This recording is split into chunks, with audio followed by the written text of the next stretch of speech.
podcast PBSI UMK, Teman seia sekita.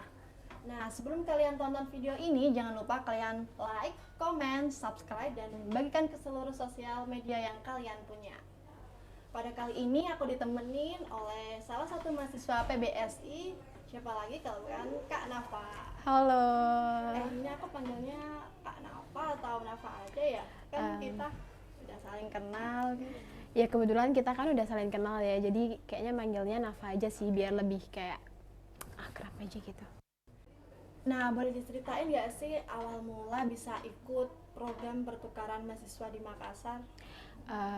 Jadi awalnya itu aku malah nggak tahu ya apa itu PMM gitu. Kayaknya semua mahasiswa PBSI juga awalnya nggak tahu, karena setahu kita, kating-kating kita itu pernahnya ya kampus mengajar gitu. Sama awalnya kenapa aku tahu PMM juga dari kampus mengajar.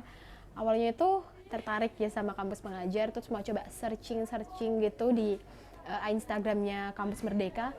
Tapi yang postingan paling atas aku temuin justru malah pertukaran mahasiswa Merdeka. Oh, Jadi kayak tadi niatnya mau cari yang kampus mengajar. iya, ketemunya PMM. Nah, terus kayak kan kepo ya, apa sih PMM itu gitu. Terus ku baca-baca programnya, terus apa aja yang harus disiapin gitu. Terus kayaknya menarik juga ya kita bisa belajar selama 1 semester di kampus lain, di pulau lain gitu kan. Terus aku cari-cari, kebetulan aku juga ingat kalau tahun semester sebelumnya itu pernah ada mahasiswa pertukaran yang datang ke UMK. Terus aku kayak Mahasiswa PBSI juga. nggak tahu, waktu itu kan ultah PBSI ya. Kebetulan ada mahasiswa pertukaran yang datang ke ulang tahun PBSI. Mereka juga dari berbagai pulau, berbagai kampus gitu kan. Ya? Iya, terus kayak wah berarti harusnya ada juga nih yang dari UMK yang pernah ikut PMM 1. Terus aku coba tanya sama beberapa orang. Nah, kebetulan ada satu kenalanku dari PBI ya, bahasa Inggris. Sekarang udah semester 6, dia pernah ikut PMM 1. Cuman PMM 1 kan dulu masih hybrid ya, dan dia kebetulan dapetnya yang full luring. Jadi tapi itu temanmu itu tadi di mana PMM-nya? Aduh, waktu itu aku lupa ya dikasih taunya. Pokoknya dia itu juga di luar pulau, cuman bedanya sama PMM 2 ini, kalau PMM 1 itu dia cuman milih pulaunya. Kampusnya itu nanti yang ngaturin programnya, dari PMM-nya yang ngatur dia tuh dapat kampus mana. Nah, kalau PMM 2 ini kita bisa milih pulau sekaligus universitasnya. Nah, kalau cara daftar ikut PMM, langkah-langkahnya gimana sih? Kalau jadi dari PMM 1 ke PMM 2 itu ada pergantian kepemimpinan setauku ya. Jadi cara daftar PMM 1 dan 2 ini lumayan berbeda. Dari PMM 2 ini nanti daftarnya itu langsung ke laman PMM 2. Dulu itu websitenya pmm2.kemendikbud. Dicatat ya teman-teman, siapa tahu tertarik. Daftarnya dari situ. Terus ada di sana nanti buat akun. Setelah buat akun masuk, itu ada pilihan kampus-kampus yang ada. Jadi sebelum kita ngisi segala berkas dan juga milih kampusnya, di sana udah disediain kampus-kampus mana aja dari setiap pulau dan program studi yang mereka tawarkan beserta mata kuliahnya. Jadi itu kampusnya milih sendiri ya, nggak ditentuin dari sana? Iya, jadi kampusnya itu milih sendiri. Iya, seru. Iya, jadi kita bisa kayak leluasa gitu ya milihnya. Cuman emang harus luar pulau, jadi kayak harus nggak boleh Jogja gitu, nggak boleh. Terlalu deket ya? Nah, bisa jadi. Jadi setelah lihat-lihat kampusnya, lihat-lihat program studinya, nanti tinggal lengkapin berkas yang ada, terus pilih kampusnya, udah deh selesai. Nanti setelah itu ada namanya tesnya, itu cuma 1, tes wawasan kebangsaan. Jadi nanti ada aplikasi yang harus diinstal dan ada tes yang harus dikerjakan. Jadi dikerjakan secara daring ya tesnya?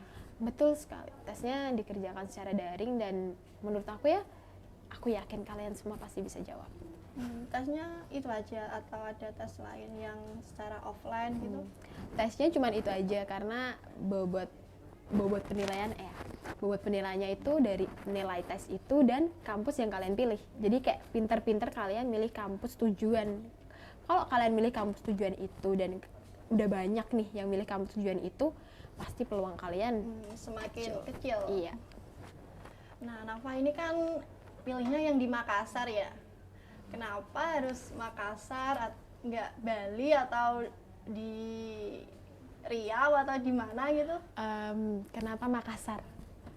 Sebenarnya semua ini karena program studi. Jadi aku lihat dulu semua kampus, bukan kampus ya, lebih ke semua pulau yang aku pengen tuju. Jadi observasi dulu ya. Betul, lihat program studinya ada PBSI nggak nih? Kebetulan aku emang nggak mau lintas jurusan, jadi kayak mau nyari PBSI aja gitu kan.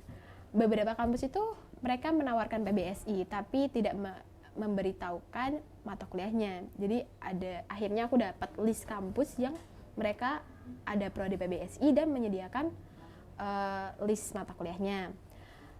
Konsultasi ke orang tua dulu dong pastinya ya kan. Restu ibu bapak penting banget. Nanti aku udah tertarik di Padang misalnya, tiba-tiba orang tua nggak boleh kan, gimana dong? Ya kan? Kalau di Makassar itu kampusnya di universitas apa? Namanya itu Universitas Bosowa. Dia termasuk salah satu perguruan tinggi swasta ya di Makassar. Dan dia juga di tengah-tengah kota lah, nggak jauh dari Universitas Negeri Makassar. Ceritain dong gimana pengalaman saat di Makassar. Pengalaman di Makassar, kita mulai dari Yang drama dulu, keberangkatan aja dulu kali ya. Iya, mulai dari yang berangkat ke sana. Iya benar. Itu pertama kali naik pesawat dan nggak tahu kenapa kami itu yang dari Semarang itu ada 9 orang harusnya. Oh, jadi itu dari univ lainnya juga yang Betul. sama tujuannya berangkatnya Dari jadi satu. ya jadi satu dari Bandara Semarang itu ada 9 orang harusnya. Entah kenapa yang 7 ini berangkat lebih dulu bareng-bareng, yang aku ini sendiri dan ada lagi satu temanku di hari terakhir dia juga sendiri. Nggak tahu kenapa kami berdua misah. Jadi kayak berangkat Jadi, sendiri. dari Semarang ke Makassar sendirian naik pesawat first Iya, time. betul. Dia kayak pertama kali naik pesawat sendirian. Takut, ada rasa takut gimana? Gitu. Kalau awal-awalnya tuh kayak seru ya, seru banget. Tapi kebetulan waktu berangkat itu rada mendung cuacanya. Jadi kayak pesawatnya itu kadang rada goyang kiri, goyang kanan gitulah. Jadi kayak lumayan sport jantung ya. Untungnya ada suami istri duduk di sebelahku itu baik banget mereka. Mereka kayak ngajak aku ngobrol ini itu. Jadinya tuh kayak jadi nggak ngerasa sendirian. iya, dan nggak ngerasa Nggak boring. takut juga waktu ada goyangan goncangan itu, nggak yang begitu melintasi takut. awan gitu. Betul, nggak begitu takut.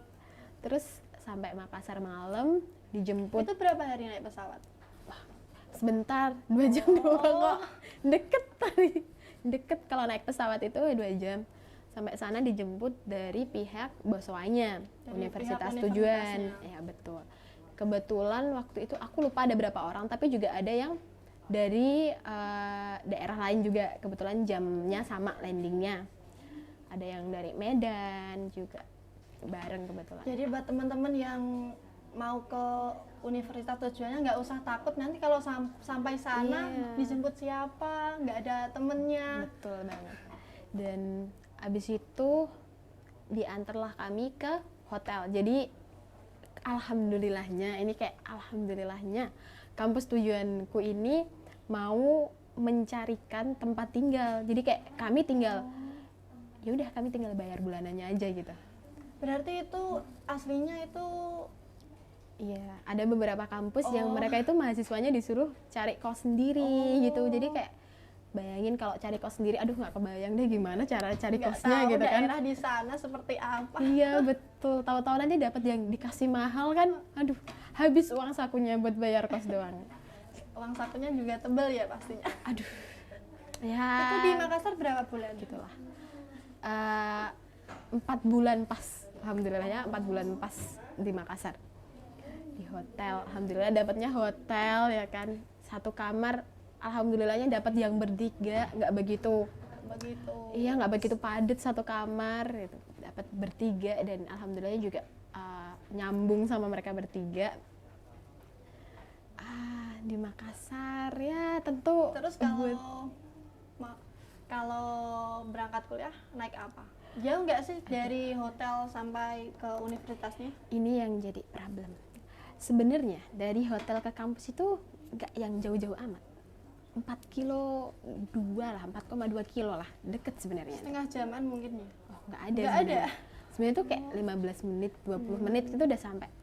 Cuman transportasi dari hotel ke universitasnya itu tuh cuman ada 2 pilihan. Naik bus Trans atau Grab. Kalau naik bus Trans itu kita harus jalan rada jauh sekitar 1,5 kilo haltenya. buat sampai haltenya. Terus abis itu nanti bus ini pun nggak akan bisa nyampe depan kampus langsung kalau pakai rute depan hotel itu harus kayak nanti naik angkot lagi gitu. Jadi Soalnya menurutku di sana nggak ada motor juga ya? iya, kita kan nggak ada motor ya di sana, kayak kita cuman orang doang sama badan ke sana naik gitu. bus sama naik Gojek. Betul. Akhirnya mungkin beberapa temanku ada yang nyoba naik busnya gitu, dan mereka kayak enggak, udah naik Kalau Nafa Grab udah aja nyoba gitu. semua naik bus. Kebetulan kalau busnya nggak pernah. Oh, Dan Gojek terus. ya, dan apa ya, karena kan tau lah pasti kalau kayak bus trans Iya, gitu kan macet. transit ya. Iya. Jadi kayak nanti transit di sini harus naik bus yang mana lagi gitu, harus kita belum tahu apa-apa tentang sana, pasti susah ya. Apalagi kayak aku yang gimana ya, kayak hafal jalan tuh segini gitu loh, minim banget kalau buat hafal jalan. Terus perkuliahan di Universitas Baswa gimana? Kalau perkuliahan sih nggak jauh beda ya pastinya, kayak ya biasa kita perkuliahan, terus ada tugas presentasi gitu-gitu aja. Menurutku kalau dari segi perkuliahan sih sama aja. Dari segi perkuliahan sama aja. Terus jadwalnya karena di sana itu Ada yang tabrakan sama ya, jadwal? kalau di sini? kebetulan kan aku ngambil mata kuliah di kampus UMK juga ya, nggak cuma di sana. Dan di sana itu SKS-nya itu lebih gede daripada di sini. Terus mata kuliahnya tuh ada yang jamnya tuh hampir sama gitu. Jadi rada susah ya, harus Pinter-pinter manage waktunya. betul. Jadi ya? kayak selesai dari sana, handphone harus udah setiap sedia untuk Zoom buat ikut yang di sini gitu kan. Terus juga tugas di sini harus lebih sering buka WhatsApp untuk tanya tugasnya apa, biar nanti nggak ketinggalan sama sekali tugasnya. Jadi pintar-pintar memanage waktu, Betul. nggak ngelupain yang di sini juga nggak Namanya yang di sana Karena juga kita sama-sama imbang. iya, jadi nggak terlena sama perkuliahan di sana terus lupa sama mata kuliah yang di sini, tapi juga ya nyambung dua-duanya, nggak ada yang aduh aku lagi kuliah di sana Bu jadi nggak bisa ikut itu, nggak ada alasan itu guys. Nafa ini kan biasanya buat status jalan-jalan ya. Itu jalan-jalan di sana kemana aja nih? Kalau kemana aja sih udah ke kabupaten ya, kayak Bulukumba, ke Toraja, Jeneponto, Maros, udah lihat-lihat situlah. Tapi nah ini tuh sebenarnya itu ada juga di dalam program PMM-nya, namanya itu Modul Nusantara. Kegiatan di Modul Nusantara itu ya salah satunya ya dengan mengunjungi tempat bersejarah atau wisata, tapi wisata yang memang kearifan lokal. Nah itu Yang budayanya iya, kental banget. jadi karena kita kan di sana juga belajar budayanya. Jadi ya itu tadi bisa ke Toraja, alhamdulillah bisa ke Lolai, Negeri Atas Angin. Terus ke Bulukumba, bisa ke Maros Pangkep juga bagus banget, ramang-ramang itu. Apalagi pegunungan Karsnya keren banget. Tertarik banget karena ada travelingnya nih.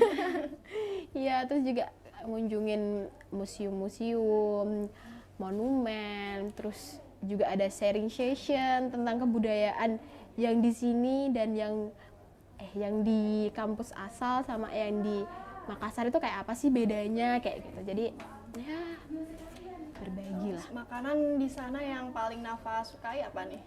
Makanan, waduh, Kan pasti berbeda banget ya sama di Kudus. ya pasti. Kalau di Kudus sukanya apa? Soto.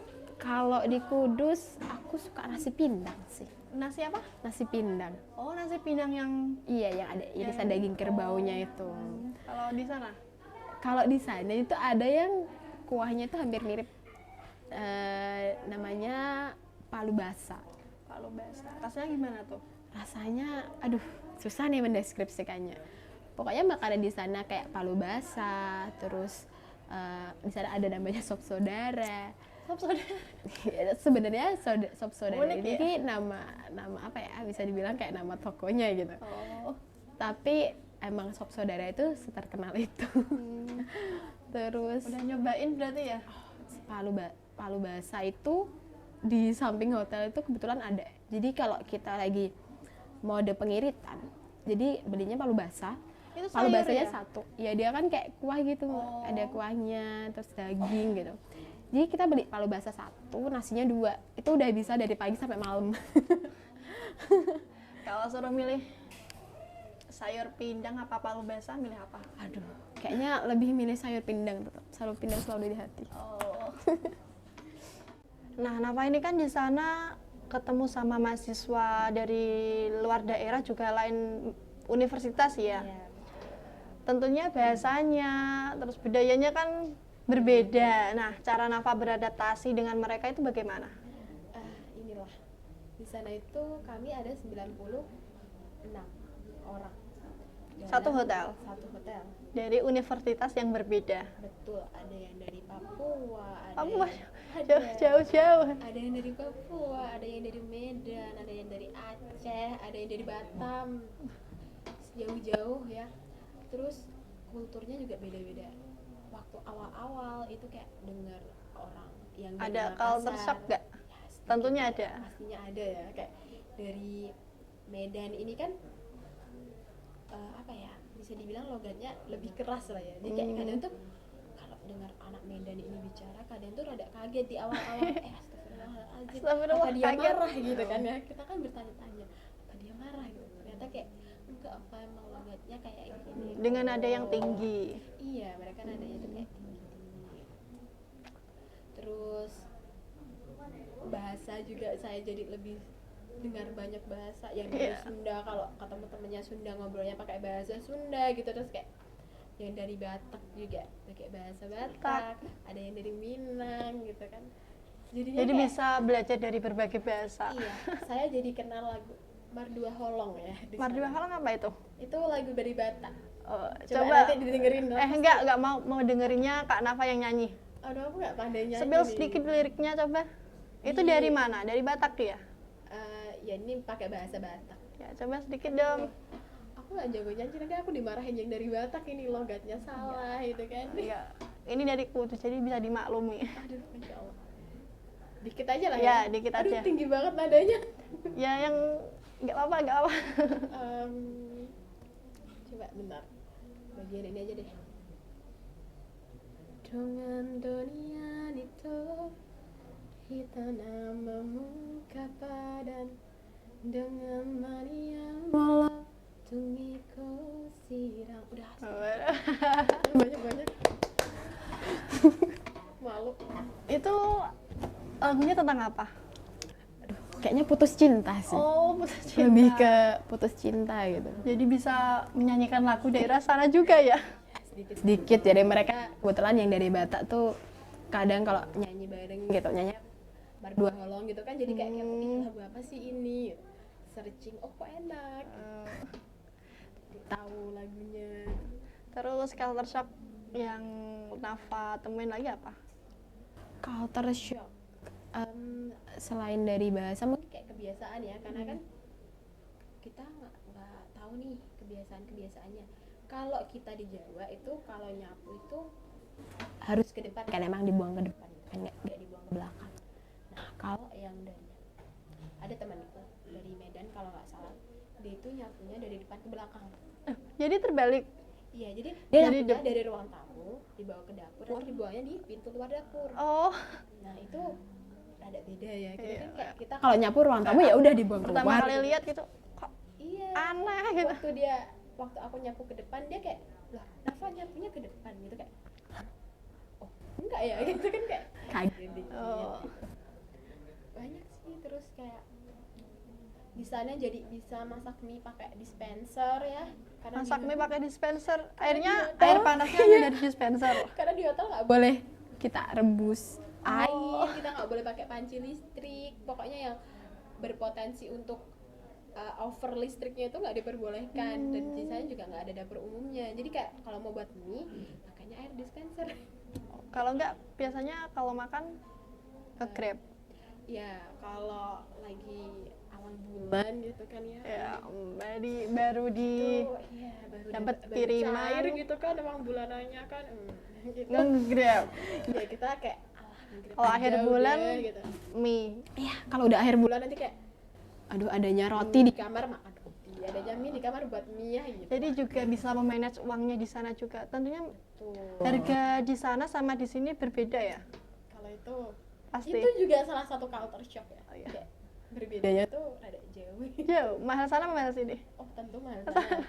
tapi ya wajar. Namanya juga luar Jawa kan ya.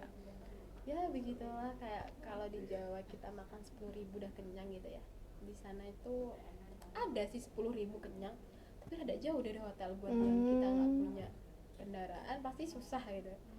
Ya kalau yang mau deket-deket hotel atau nge-Grab ya paling enggak ya emang 5.000 gitu lah ya. Di sana nggak ada nasi pecel, nggak ada ya?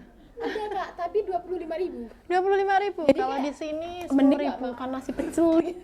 Oh. Mending nggak usah makan nasi pecel di sana, 25.000 sekali makan cuman pecel gitu. Di sini 3.000 5.000 dapat pecel. Terus pengalaman paling berkesan nih di sana, paling berkesan. Dapat jodoh kah atau gimana nih? Paling berkesan ya. Sebenarnya semua yang dilewatin di Makassar itu berkesan ya, kayak ke Toraja itu berkesan. Pengalaman baru ya. Iya, ikut Mapet Wadah itu berkesan gitu. Tapi yang paling berkesan itu aku bisa ketemu sama 3 orang yang apa ya? Satu kamar itu, yang teman satu kamar. Yang 2 ini tuh satu kamar. Yang satu sebenarnya itu anak kampus Bosowa dan ya klub aja gitu.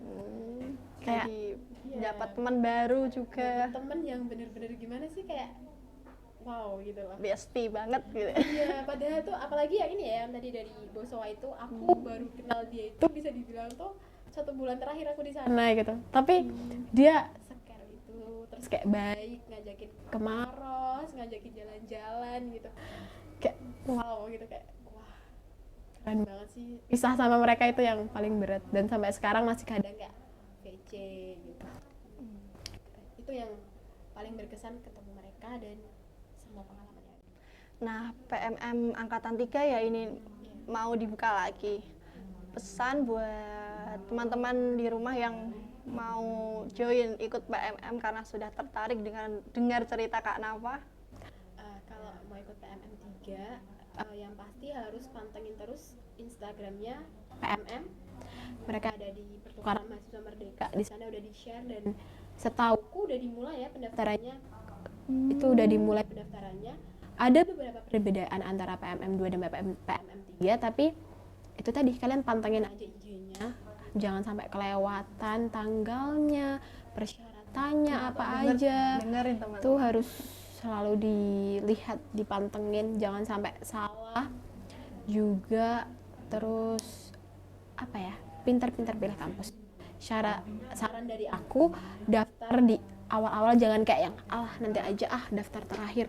Semakin kalian daftarnya lama, semakin potensi kampus yang kalian pilih ini makin dikit, apalagi Udah di sekarang ya sama mahasiswa lain. iya. Dan kalau tahun kemarin, kalau satu kampus ini udah penuh, dia nggak akan keluar di sistem. Jadi kayak katakanlah nih, kamu pengen ke Bosowa, kamu daftar di terakhir, ternyata pilihan di kampus Bosowa ini udah penuh, kuotanya atau pendaftarnya udah terlalu banyak, dia pasti nggak akan keluar di sistem. Pasti nanti kalian kayak, loh kok kampus ini nggak ada gitu kan. Jadi saranku daftar di awal-awal, Mumpung udah dibuka. iya, betul banget, mumpung udah dibuka, pendaftarannya juga panjang, jadi waktunya buat Itu nyiapin minimal semuanya semester gitu. berapa, Kak? Minimal semester 2. Kalau tahun ini IPK minimalnya itu 2,8 kalau nggak salah. Jadi Bisa easy lah. Bisa lah. Kalian pasti, aku yakin pada pintar-pintar semua. Pasti IPK-nya pada 4 nih kayaknya. Pasti bisa ikut. Ya itu aja sih kalau buat mereka. teman-teman masih tertarik nih dengar cerita Nafa, soalnya PMM itu seru banget kelihatannya. Banget PMM itu Bisa jalan-jalan, dapat teman baru, gitu. Terus pengalaman baru, nggak usah ilmu tahu baru. masalah akomodasi kayak penerbangannya, terus kayak di sana biaya hidupnya di cover kok sama PMM ya. Wah. Tenang aja. Mungkin ya. Mungkin nggak bisa mengcover secara total, tapi seenggaknya tuh ya kalian nambah paling dikit lah gitu. Oke, sekian dulu perbincangan pada kali ini. Selamat berjumpa lagi di podcast-podcast PBSI selanjutnya. Dadah! Bye. Jangan lupa ikut PMM 3, oke? Bye.